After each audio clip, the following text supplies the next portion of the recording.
සිංහල ගීක්ෂවකට එහෙම නැත්නම් චනුක්ස් bro YouTube channel එකට අදත් අපේ ගීක් යාළුවෝ ඔක්කොම ආයිබෝන් කියලා පිළිගන්නවා. ඉතින් මම සාමාන්‍ය ෆෝන් රිවිව් කරනකොට මේකේ ස්පෙસિෆිකේෂන් ගැන එහෙම නැත්නම් මේකේ තියෙන ස්පෙක්ස් ගැන මේ ෆෝන් එකේ වතගොත ගැන මම ඔයාලට විස්තර කරනවා. ඉතින් අන්න ඒකෙන් තමයි ඔයාලා අයිඩියා එකක් ගන්න මේ ෆෝන් එක මොන වගේද කියලා. ඉතින් මම කියන්නේ හැමෝම තමන්ගේ ෆෝන් එකේ ස්පෙસિෆිකේෂන් ගැන අයිඩියා එකක් තියාගන්න ඕනේ. උදාහරණයක් විදිහට තමන්ගේ ෆෝන් එකේ තියෙන chipset එක මොකක්ද, මේකේ තියෙන RAM එක, මේකේ තියෙන processor එක, මේකේ තියෙන GPU එක, ඒ වගේම ෆෝන් එක ඇතුලේ තවත් sensors, hardwares අපිට අවශ්‍ය දේවල් අනවශ්‍ය දේවල් ගොඩක් තියෙනවා. ඉතින් අපි හැමෝම තමන් පාවිච්චි කරන ෆෝන් එකේ මේ දේවල් දැනගෙන ඉන්න ඕන එක ගොඩක් සුදුසු දෙයක්. මොකද පළවෙනි එක තමයි අපි ඇප්ලිකේෂන් එකක්, ගේම් එකක් වගේ දේවල් අපේ ෆෝන් එකට දාගන්න කලින් මේ දේවල් ගැන අයිඩියා එකක් තියෙනවා නම් ඒ ඇප්ලිකේෂන් එක අපේ ෆෝන් එකට ගැලපෙනවද කියලා මුලින් හොයලා බලලා මේක ඉන්ස්ටෝල් කරගෙන පාවිච්චි කරන්න පුළුවන් හැකියාව තියෙනවා. අනිත් දේ තමයි ඔයාගේ ෆෝන් එකත් එක්ක වෙන ෆෝන් එකක් කම්පෙයාර් කරන්න යද්දී අපි හිතමු ඔයා අලුත් ෆෝන් එකක් ගන්න යනවා කියලා. ඉතින් එතකොට කම්පෙයාර් කරලා බලන්න එපයි දැන් පාවිච්චි කරන එකට වඩා මේ අලුතින් ගන්න යන එක හොඳද නරකද කියලා. ඉතින් අන්න ඒකට ඔයාගේ ෆෝන් එකේ ස්පෙસિෆිකේෂන් ගැන ඔයාට හොඳ අයිඩියා එකක් තියෙනවා නම් ලේසියෙන්ම කරගන්න පුළුවන්. අනිත් දේ තමයි ඔයාට යාළුවෙක් එක්ක හරි වෙනත් ෆෝන් එකක් හරි ලේසියෙන්ම මේ දේවල් කම්පෙයාර් කරගන්න පුළුවන්. මේක ඇතුලේ තියෙන හાર્ඩ්වෙයාර් ගැන, ස්පෙસિෆිකේෂන් ගැන අයිඩියා එකක් තියෙනවා නම්. අනිත් දේ තමයි අපි ගොඩක් වෙලාවට ෆෝන් එකක් මිලදී ගන්න ගියාම එතන විකුණන් ඉන්න කෙනා කියන දේවල් අහලා තමයි ෆෝන් එකක් මිලදී ගන්නෙ. මම කියන්නේ එහෙම අවශ්‍ය නැහැ. ඔයාටම අයිඩියා එකක් තියෙන්න ඕනේ. ඔයා මිලදී ගන්න යන ෆෝන් එක මොන වගේද? ඒක හොඳයිද නරකයිද කියලා. ඇත්තටම පොඩි දේවල් ටිකක් තමයි තියෙන්නේ. අද අපි හැමෝටම දැනගන්න කතා කරන්න යන්නේ තමන්ගේ ෆෝන් එකේ එහෙම නැත්නම් තමන් මිලදී ගන්න යන ෆෝන් එකේ hardware specification බලන්නේ කොහොමද, ඒවා කම්පෙයාර් කරන්නේ කොහොමද කියලා. ඉතින් මේ දේවල් ගැන කතා කරන්න කලින් මුලින් ඔයාලට දෙයක් කියන්න ඕනේ. අපිට ප්‍රධාන වශයෙන් කැටගරි දෙකක් තියෙනවා ස්මාර්ට්ෆෝන් එකක් ගන්න යනකොට iPhone එක හරි Android phone එකක් හරි. ඉතින් ඕකනේ පළවෙනි ප්‍රශ්නේ. ඉතින් අපි ගොඩක් වෙලාවට iPhone එකක් මිලදී ගද්දි මේකේ ස්පෙસિෆිකේෂන් විශේෂයෙන් බලන්න ඕනේ නෑ. මොකද එක කම්පැනියයි ලෝකෙටම iPhone නිර්මාණය කරන්නේ. අනිත් එක අවුරුද්දකට ලොන්ච් කරනවා කියමුකෝ අපි iPhone 6 එක. iPhone 6 එක සහ 6 Plus එක තමයි මුලින්ම ලොන්ච් කරේ. ඉතින් මේ දෙකේ වෙනස ඔයාලට පේනවා ඇති මේකේ size එක, display size එක සහ අතට ගැලපෙන එක කොයිතරම්ද කියන එක. අනිත් hardware performance අතින් මේකේ ගොඩක් ලොකු වෙනසක් නැහැ. පුංචි දේවල් තමයි වෙනස් වෙන්නේ. ඉතින් ඒ නිසා අපිට iPhone එකක් ගද්දි මේකේ ස්පෙસિෆිකේෂන් බලන්න ඕනේ නැහැ. අලුත්ම version එක මොකක්ද කියලා මිලදී ගත්තම හොඳටම ඇති. මොකද මුළු ලෝකෙම iPhone වලට ඇප්ලිකේෂන් නිර්මාණය කරන්නේ latest iPhone එක focus කරලා. ඉතින් ඒ නිසා අපි iPhone එකක් ගද්දි මේකේ ස්පෙસિෆිකේෂන් ගැන ඒ තරම්ම හිතන්න දෙයක් නැහැ. හැබැයි Android එකක් ගන්නකොට අපිට ගොඩක් දේවල් හොයන්න තියෙනවා. ඉතින් ඒකට ප්‍රධාන හේතුව වෙන්නේ මුළු ලෝකෙම එකවර phones ගොඩක් රිලීස් කරන එක. ඉතින් මේ මාසෙම මම phones කීයක් නම් රිවිව් කරාද? මේ හැම එකක්ම Android තමයි run වෙන්නේ. ඉතින් අන්න ඒ නිසා අපි iPhone එකට වඩා Android phone එකක් ගද්දි තමයි මේකේ තියෙන ස්පෙસિෆිකේෂන් මොනවද කියලා හරියට අපේ ඔළුවට දාගන්න අවශ්‍ය වෙන්නේ. ඉතින් මම iPhone ගැන කතා කරන එක පොඩ්ඩක් පස්සට දාලා දැන් Android ගැන කතා කරනවා.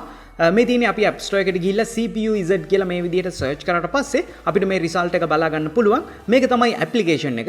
ඉතින් මේක ඇතුළට ගියාම ඔයාලට පේනවා ඇති මේක මිලියන ගණනක් download කරනවා. ඒ වගේම MB දෙකක් වගේ පොඩි ගණනක් තමයි වෙන්නේ. අපිට මේක තප්පර කීපයක් ඇතුළත ලේසියෙන්ම install කරගන්න පුළුවන්. ඊට පස්සේ අපි application එක open කරාට පස්සේ මේ තියෙන්නේ මේ application එකෙන් අපේ phone එකේ specification ඒ වගේ මේකේ තියෙන hardware මොනවද කියලා බලා ගන්න විදිය. ඔයාලට පේනවා ඇති මේකේ පළවෙනි tab එකේ SoC system on chip කියන එක තමයි මේ තියෙන්නේ. මේ phone එකේ chipset එක ගැන තමයි මෙතනදී ප්‍රධාන වශයෙන් කතා කරන්නේ. ඉතින් ඔයාලට මේ ගැන වැඩි දුර විස්තර ඕන නම් ඔයාලට පුළුවන් YouTube එකට ගිහිල්ලා Chanux SoC කියලා search කරන්න. එතකොට මම මේ chipset ගැන කරපු සම්පූර්ණ වීඩියෝ එක ඔයාලට බලන්න පුළුවන්. මේ තියෙන්නේ මගේ Samsung Galaxy S8 Plus එකේ තියෙන chipset එක ගැන විස්තර. ඔයාලට පේනවා ඇති Samsung ලා නිර්මාණය කරන Exynos කියන chipset එක තමයි මේකට තියෙන්නේ. ඒ වගේම මේ chipset එකේ version එක, මේකේ cores කීයක් තියෙනවද? ඒ වගේම එක CPU මේ වෙලාවේ කොයිතරම් වැඩ කරනවද කියලාත් මෙතනින්ම අපිට බලා ගන්න පුළුවන්. ඊට අමතරව මේ වෙලාවේ phone එක වැඩ කරනකොට මේකේ CPU load එක, GPU load එක වගේ දේවලුත් මෙතනින්ම බලා ගන්න පුළුවන්. මම ඊළඟ tab එකට ගියොත් ඔයාලට පේනවා ඇති device යටතේ මේ විදිහට විස්තර ගොඩක් තියෙනවා. මුලින්ම මේ phone එකේ model එක මොකක්ද කියලා තියෙනවා. ඊළඟට මේකේ manufacturer Samsung විදිහටත් ඔයාලට පේනවා ඇති hardware මේකේ screen size එක 6.27 inch. ඒ වගේම මේකේ resolution එක 1080 2220 pixels. pixel density එක, මේකේ RAM එක කොයිතරම් තියෙනවද? මේ වෙලාවේ free RAM එක තියෙනවද? ඒ වගේම phone එකේ storage එක කීයද? මේකේ කොයිතරම් storage එකක් දැන් free තියෙනවද කියලාත් මෙතන සඳහන් වෙනවා. ඊළඟට අපි සිස්ටම් ඇතුළට ගියාම මේකේ ඔපරේටින් සිස්ටම් එක ගැන සම්පූර්ණ විස්තරයක් තියෙනවා.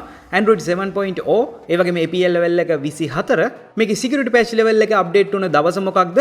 ඒ වගේම Java VM එක, OpenGLES එක, kernel version එක, root access සහ අපි කොයිතරම් වෙලා phone එක on කරන් ඉන්නවද කියලාත් මෙතන සඳහන් වෙනවා. ඊළඟට අපි බැටරි එක යටතට ගියොත් ඔයාලට පේනවා ඇති මේකේ බැටරි එකේ හෙල්ත් එක මේ වෙලාවේ තියෙන බැටරි පර්සන්ටේජ් එක මේ වෙලාවේ ෆෝන් එක charge වෙනවද discharge වෙනවද මේකේ තියෙන ටෙක්නොලොජි එක මොනවද සහ බැටරි එකේ උෂ්ණත්වය වගේ දේවලුත් බලා ගන්න පුළුවන්. ඊළඟට තියෙන්නේ මේකේ thermal sensors ගැන. මේ වෙලාවේ ෆෝන් එක ඇතුලේ උෂ්ණත්වය මැන ගන්න පුළුවන් sensors කීපයක්ම තියෙනවා ෆෝන් එකේ ආරක්ෂාව සඳහා. ඒ details ඔයාලට මෙතනින් බලන්න පුළුවන්. අවසානයේ මේ ෆෝන් එකේ තියෙන sensors ගැන.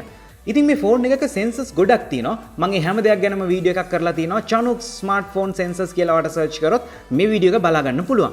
ඉතින් එතනින් පුළුවන් ඔයාලට sensors ගැන idea එකක් ගන්න. ඒ කතා කරපු sensors හැම එකක්ම වැඩ කරන හැටි තමයි ඔයාලට මෙතනින් බලා ගන්න පුළුවන් වෙන්නේ. ඔයාලට පේනවා ඇති මේකේ accelerometer එක, gyroscope එක, magnetic sense එක, RGB sense එක, step count එක ගොඩක් දේවල් මේ විදිහට බලා ගන්න පුළුවන්. ඉතින් ඔයාගේ ෆෝන් එකේ sensors තියෙනවද නැද්ද කියලාත් idea එකක් ගන්න මේක හොඳටම ප්‍රමාණවත් වෙනවා.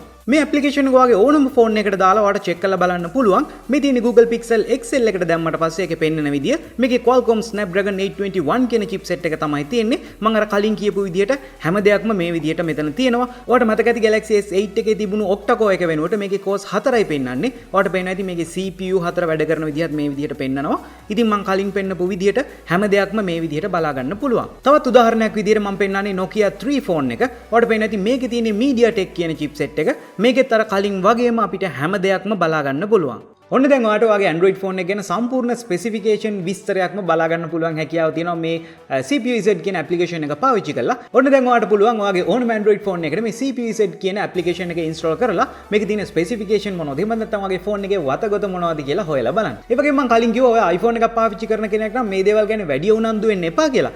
නමුත් මේ දේවල් ඔයාලට හරියටම හොයලා බලන්න ඕනේ නම් ඔයාලට පුළුවන් ඔයාගේ App Store එකට ගිහිල්ලා මේ විදිහට CPU Z කියලාම search කරන්න. එතකොට මේ වගේ application කීපයක්ම එනවා. මම මෙතන මේ CPU monitor කියන එක ගන්න. ඇත්තටම Apple ලා ගොඩක් වෙලාවට direct එයාලගේ hardware ගැන විස්තර access කරන්න අවසර දෙන්නේ නැහැ. ඉතින් ඒ නිසා ඔයාලට මේ වගේ මේකේ තියෙන general RAM එක, battery, CPU, storage වගේ දේවල් බලා ගන්න පුළුවන්. නමුත් මේවා 100% access නැහැ. සමහර details විතරයි ඔයාලට බලා ගන්න පුළුවන් වෙන්නේ. ඉතින් මේ වීඩියෝ එක මම අද කරන්න තීරණය කරේ ඔයාලා මගේ මැසේජ් වලින් නිතරම අහනවා තමන්ගේ ෆෝන් මොඩල් එක එවලා මේ ෆෝන් එකට RAM එක කීයක් තියෙනවද මගේ ෆෝන් එකේ තියෙන chipset එක මොනවද මගේ ෆෝන් එකේ තියෙන GPU එක OS එක මොනවද වගේ දේවල් ගැන. ඉතින් ඔන්න දැන් ඒවා තමන්ටම බලා ගන්න පුළුවන්. මොකද ගොඩක් වෙලාවට මම ෆෝන් එකක් රිවිව් කරනකොට මේ ස්පෙસિෆිකේෂන් සඳහන් කරන නිසා තමන්ගේ ෆෝන් එකත් එක්ක මම රිවිව් කරන ෆෝන් එකේ ස්පෙસિෆිකේෂන් කොයි දුරට සමානද අසමානද කියලා දැන් ඔයාලට තනියම අයිඩියා එකක් ගන්න පුළුවන්. ඒ වගේම ෆෝන් එකක් මිලදී ගන්න යද්දිත් ඔයා මේ දේවල් ටිකක් ඔළුවේ තියන් ගියාම ඔයාලට ෆෝන් එකක් තෝරගන්න ගොඩක් ලේසි වෙයි. ඉතින් මම හිතන්නේ අද වීඩියෝ එක ඔයාලට වැදගත් වුණා වගේම ඔයාගේ යාළුවන්ටත් වැදගත් වෙන්න ඇති. ඒ නිසා මේ වීඩියෝ එක අනිවාර්යෙන් share කරන්න අමතක කරන්න එපා. මේ වගේ වීඩියෝස් මම ගොඩක් කරලා තියෙනවා මගේ YouTube channel එකේ. ඔයාලට පුළුවන් YouTube එකට ගිහිල්ලා Chinook Bro කියලා search කරලා මගේ වීඩියෝස් ටික ඔක්කොම බලන්න. ඒ වගේම පල්ලේ තියෙන රතු පාට subscribe button එක click කරොත් විතරයි මගේ වීඩියෝ upload කරාම ඔයාලට notification එන්නේ. මේ තියෙන මගේ social media මාව like කරන්න follow කරන්න සිංහලෙම tech education update ඔයා ගාවට ගෙන්න ගන්න පුළුවන් වෙයි. අද සිංහල geek show එකත් එක්ක එකතු වුණාට ඔයාලට ගොඩක් ස්තුතියි. ඊගොල්ලෝ සිංහල geek show එකෙන් අලුත් දේවල් ගොඩක් කරන් ඉක්මනට හම්බෙමු.